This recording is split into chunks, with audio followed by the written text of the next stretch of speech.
Hello students, पुस्तक परी channel के ऑनलाइन प्लेटफॉर्म पर आप सभी का हार्दिक स्वागत है। मेरा नाम है रोहित कुमार। मैं आपको मैथ पढ़ाता हूँ 11th 12th और बीएससी की। देन हमने अब तक बेंटन नियम कल देख लिया था हमने। अब हम आज असंयुक्त समुच्चय के बारे में अध्ययन करेंगे।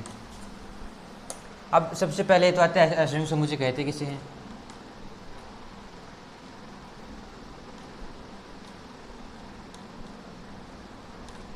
तो असंयुक्त समुच्चय किसे उससे कहते हैं। हमने इंटरसेक्शन जो परिभाषा पढ़ी थी ना, हमने दो समुच्चयों का इंटरसेक्शन देख लिया था।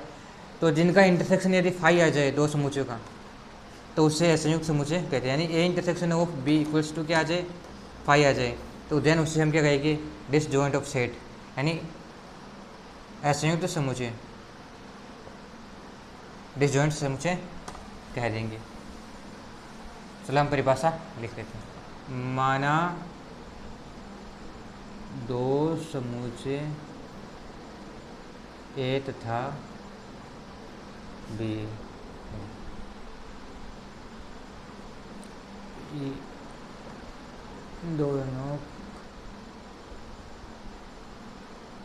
इन दोनों का यदि इंटरसेक्शन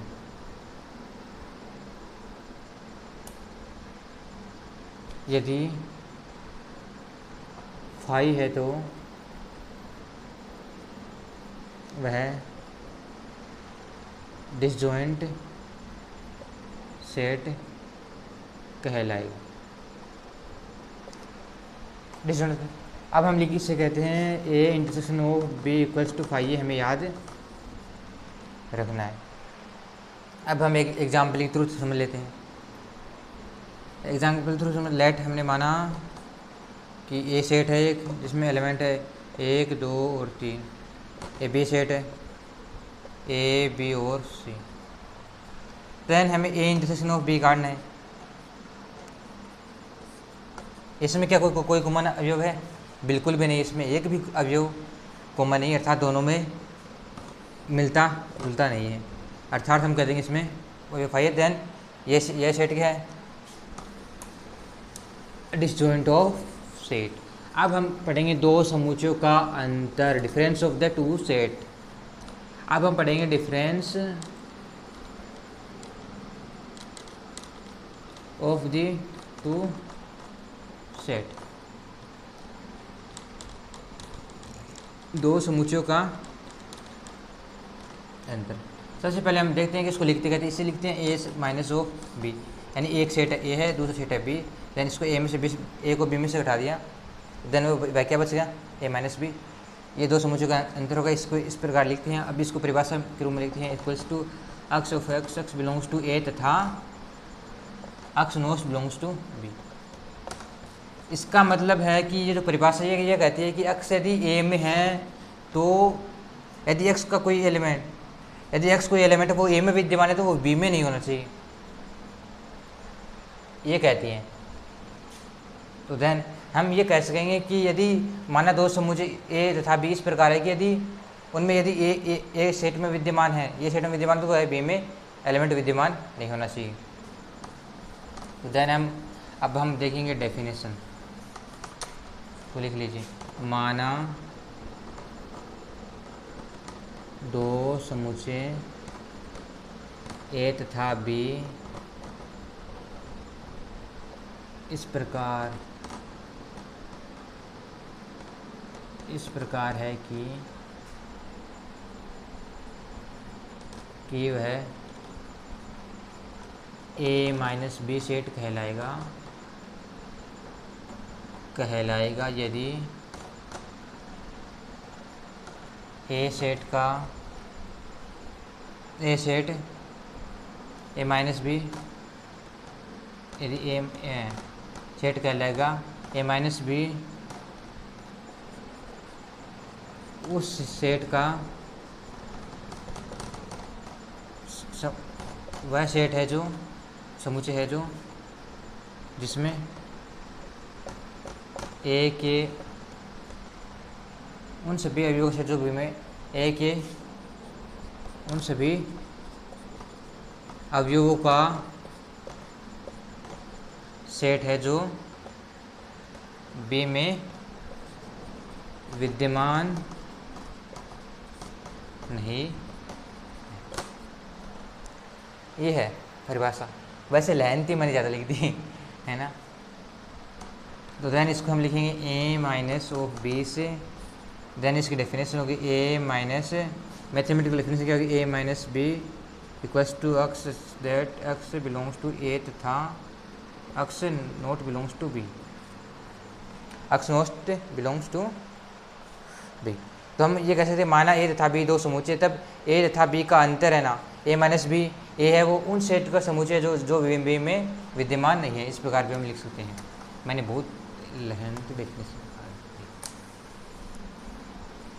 फिर हम दोबारा भी लिख सकते हैं, माना दूसरी लिख ली, माना दो समूचे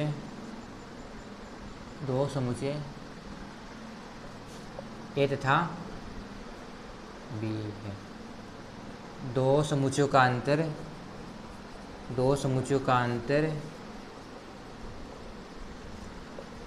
ए माइनस बी उन ए के सभी अवयवों का समुच्चय है जो बी में विद्यमान नहीं है, अर्थात जो बी में उपस्थिति नहीं है। ए में तो है लेकिन बी में उपस्थित नहीं है, उन सभी सेटों का सेट है। यानी यदि ये कोई सेट है 1 2 3 4 और 5, ये कोई बी सेट है 3 4 5 6 7। अब हम उन अवयवों को छोड़ देंगे जो बी में विद्यमान है ए के, तो देन ए माइनस बी क्या होगा, देन ए माइनस बी होगा उन सभी सेटों का समुच्चय है। ए माइनस बी उन सभी ए के उन सभी अवयवों का सेट, एलिमेंट का सेट है जो बी में विद्यमान नहीं हो। अर्थात जो बी में विद्यमान कौन कौन से है, 3 भी है 4 भी है और 5 भी, इसमें भी 3 है इसमें 4 है 5, तो कॉमन को हटा करके और बाकी बी के बचे हुए अवयवों को छोड़कर जो अवयव बचेंगे ना ए में, वो है ए माइनस ऑफ बी। इस प्रकार हम ए माइनस बी ज्ञात करते हैं। अब इसकी प्रमेय देखते हैं हम। इजी आसान 7 प्रमेय है। अब और देख लेते हैं कुछ ही चंद मिनटों। तो प्रमेय किस पर आधारित है, ए तथा बी और सी सेट पर, सी सेट में, देन उन पर आधारित है। तो सबसे पहले हम सबसेट की थ्योरम लिखते हैं कि A minus B subset of A. अब हमने ए माइनस बी सबसेट ऑफ ए ही क्यों लिखा और बी क्यों नहीं लिखा, इसका अर्थ देखते हैं। लेट हमने मान लिया, एक एग्जांपल समझते हैं। लेट हमने मान लिया ए इक्वल्स टू 1 2 3 4 और 5। हमने मान लिया बी इक्वल्स टू 4 5 और 6। तो ए माइनस बी क्या होगा, तो देन ए माइनस बी होगा हमें, मतलब ए माइनस बी दोबारा से परिभाषित बताता हूँ कि ए माइनस बी उन सभी अवयवों का सेट है एक का, मतलब ए के उन सभी अवयवों का सेट है जो बी में विद्यमान नहीं है, मतलब बी में जो अवयव उपस्थित नहीं है या फिर प्रेजेंट नहीं है। तो बी में प्रेजेंट कौन कौन से, 4 और 5 प्रेजेंट है और 6 हमें ए में चाहिए नहीं, और 1 2 3 जो एक ही उन अवयवों का समुच्चय, इसलिए हम ए के अवयव लिखेंगे 1 2 और 3। अब हमने लिखा A minus B subset of A, तो then A minus B subset of A का मतलब क्या होता है कि सबसेट की परिभाषा हमने पढ़ी थी कि ए का, माना कोई दो सेट है जिसमें ए का प्रत्येक अवयव यदि दूसरे सेट में विद्यमान, ए का प्रत्येक अवयव यानी एक एलिमेंट यदि दूसरे सेट में विद्यमान है तो वह क्या कहलाएगा, उपसमुच्चय कहलाएगा या सबसेट कहलाएगा। तो ए का प्रत्येक अवयव मतलब ए माइनस बी का प्रत्येक अवयव, तो हम देख लेते हैं ए माइनस बी यानी 1 2 3, और जो तीनों एलिमेंट है वो बी ए में विद्यमान है, देन कि वो बी में देख लेना आप एक भी अवयव विद्यमान नहीं है, 1 2 हो सकेंगे लेकिन विद्यमान नहीं है, एक भी नहीं है। इसलिए हम क्या कहेंगे कि A minus B subset of ए, ये हमारी पहली प्रमेय है जो कि सबसेट की है। अब हम देखेंगे हमारी दूसरी प्रमेय। दूसरी प्रमेय है हमारी वर्ग सम प्रमेय, ये सबसेट की है कि ए माइनस ऑफ ए वर्ग सम प्रमेय आता है इक्वल्स टू फाई आता है। अब सर आप बोलेंगे कि ये फाई कैसे है, तो हमने वही हम एग्जाम्पल के द्वारा समझ लेते कि ए कोई सेट है 1 2 और 3, हमने कोई दूसरा सेट और मान लिया ए। अब इसमें ए ही है और ए में से ए घटा देते हैं। अब ए भी ए में से ए ही घटा दिया हमने, तो क्या आया ए में से ए, यानी ए की उन अवयवों को समझो जो ए में विद्यमान नहीं है, इनका इंटरेक्शन लेंगे तो हम क्या आएगा हमें। यदि हम दूसरा सेट बी ले लेते हैं ए बी और सी, तो हम इसका ए माइनस बी का ज्ञात करेंगे तो क्या आएगा 1 2 और 3 आएगा। इसका मतलब ये तो हो नहीं सकता बी हम, तो देन ये एग्जाम्पल है कि यही ले लेते हैं कि A minus of A, then क्या आ जाएगा दूसरा सेट भी ए मान लिया हमने 1 2 और 3, देन हो गया कि ए माइनस ए, इनका क्या आ गया फाई। थर्ड है तीसरा A minus of phi, A minus of phi, इसका क्या आ गया 5 में ए आ गया। चौथा ए, हमने सबसेट का देख लिया, फाई का देख लिया। अब हम देखेंगे इंटरसेक्शन का। अब हम इंटरसेक्शन का देखेंगे, तो then A minus B intersection of B, intersection of B जो है कि क्या आएगा फाई आएगा। अब हम इसको देखते हैं एग्जाम्पल के थ्रू समझते हैं।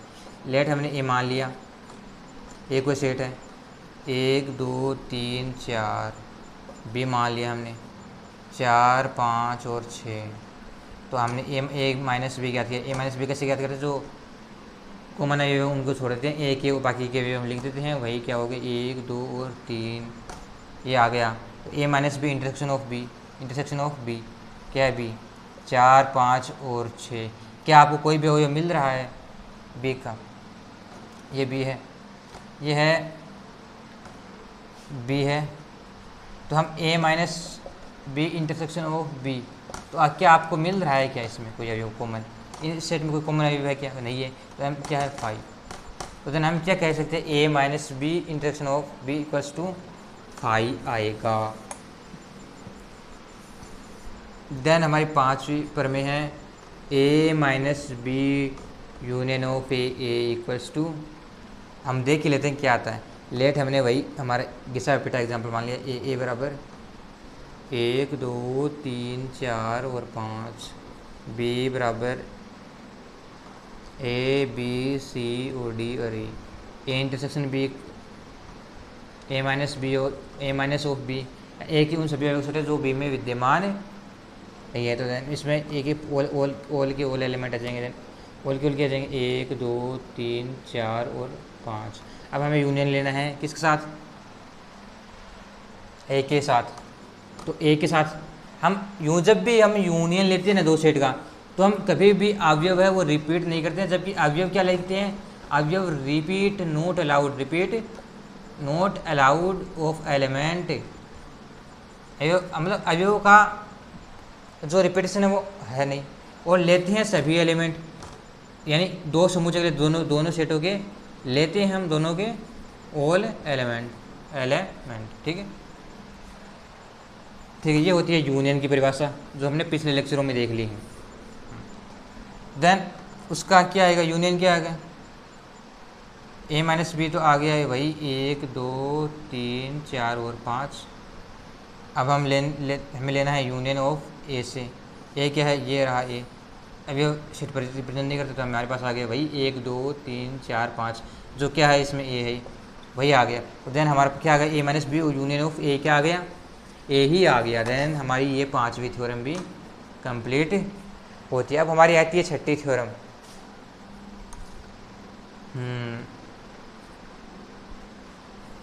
कि A minus of B intersection of S C, जो किसके बराबर होता है, ए माइनस ऑफ बी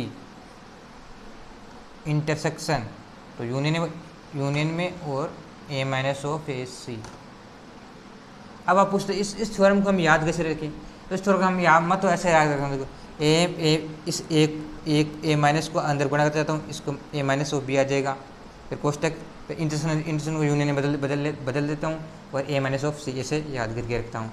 ऐसे हमारे सातवीं थ्योरम है A minus B union of C, A minus B union of C, B union C, A minus कोष्टक B union of C, B union of C, ठीक है, A minus B union of C, तो वही A minus B minus A minus of B union हम बदल intersection में, then A minus of C, यहाँ पर माइनस चिन्ह है ना। ये हमारी 7 प्रमेय थी, अच्छी खासी प्रमेय थी। ये जो दोनों प्रमेय है ना, छठी और 7वीं प्रमेय है ना, वो राजस्थान यूनिवर्सिटी यानी में पूछी जा चुकी हैं 2008 में।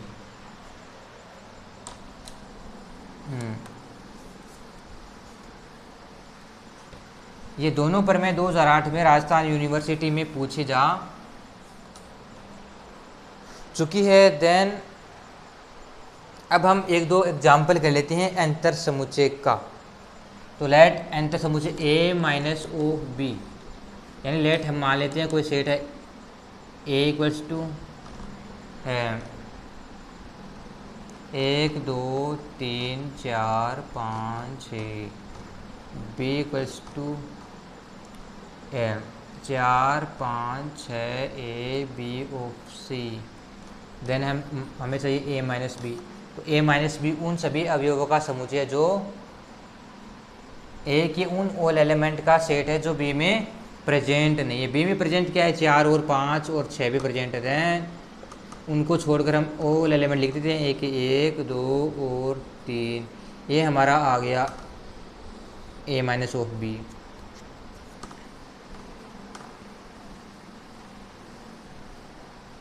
अब हम एक एग्जाम्पल और लेते हैं कि ए इक्वल्स टू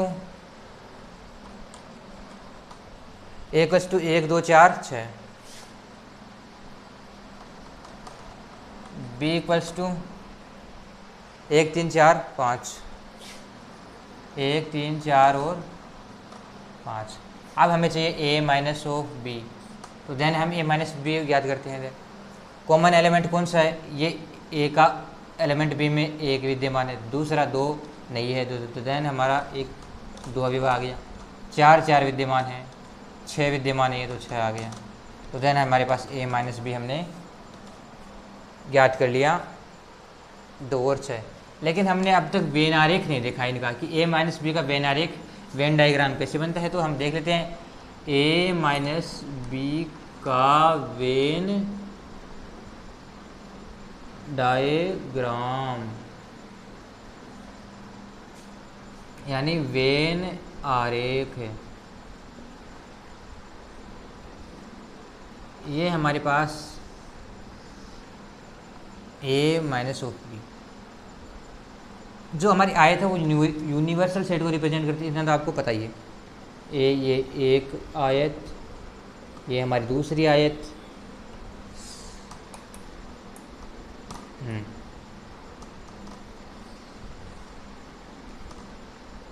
मतलब ये दोनों वृत्त है जो ऐसे कट करके मिलते हैं, इसलिए इनको हम समवृत्त वृत्त भी कहते हैं।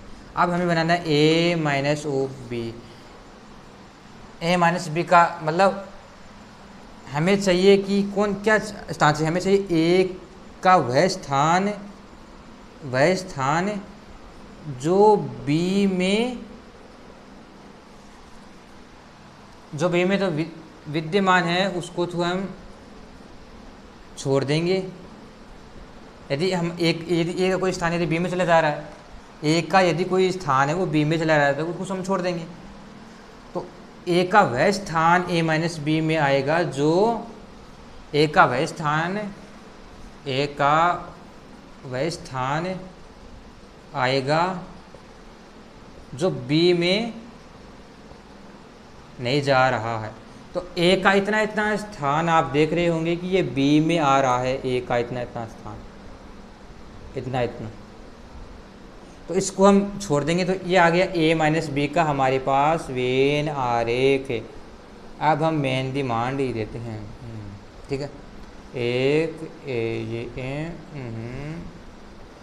अच्छा लग रहा है ना हमारा डायग्राम, बहुत बहुत अच्छा लग रहा है ना। ये नहीं आएगा, ये नहीं आएगा। ये हमारे पास आ गया a माइनस बी का डायग्राम। अब आप बोलेंगे b minus of A, b minus of A का डायग्राम वह भी देख लेते हैं। अब a माइनस बी का यह डायग्राम है, तो b माइनस ऑफ ए का वेन आरेख, तो वही हमारा हम आयत मान लेंगे फिर जो यूनिवर्सल सेट को रिप्रेजेंट करती है।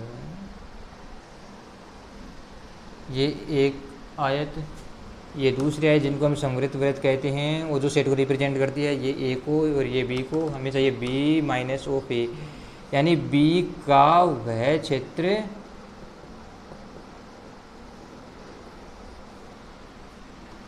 जो ए में नहीं है, जो ए में है ना, उस जो बी का वह क्षेत्र जो ए में जा रहा है ना, उसको तो हम छोड़ देते हैं और बाकी का बी का वह क्षेत्र हम लिख देते हैं। तो बी का इतना इतना क्षेत्र आप देख रहे होंगे कि इतना इतना क्षेत्र ए में जा रहा है, देन हम इसको छोड़ेंगे, देन ये हमारा ये डायग्राम आ गया।